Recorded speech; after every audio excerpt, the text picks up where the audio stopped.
Сәлеметсіздер ме? Менің атым Батырхан.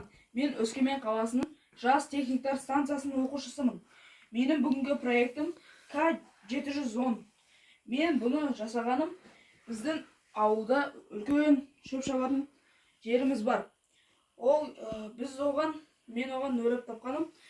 Бұл тракторда мен ПВХ-дан жасадым, оргстеклодан жасадым, және де сары түске боядым.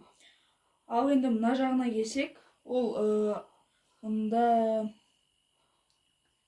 бұл шөп шабатын агрегат. Мұнда сервопривод тұр. Бұл шөп шабатын агрегатты түсіріп және де көтереді. Мұнда екі сервопривод бар.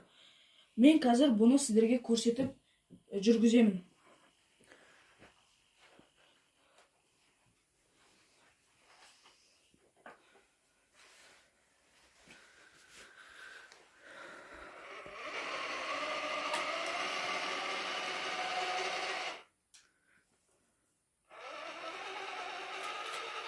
Және де осылаймен бұрылып жүреді.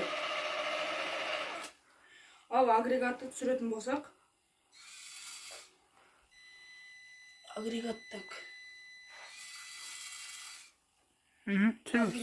қолмен ұстама қой.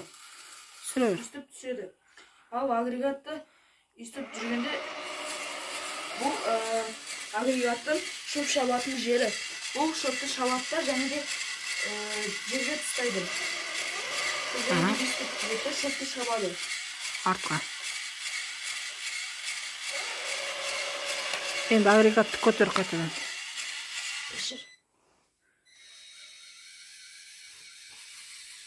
Бұл агрегатты жинаймыз, өйткені ол жолда біреуге жамандық әкелуі мүмкін. Көтер тағы кішкене.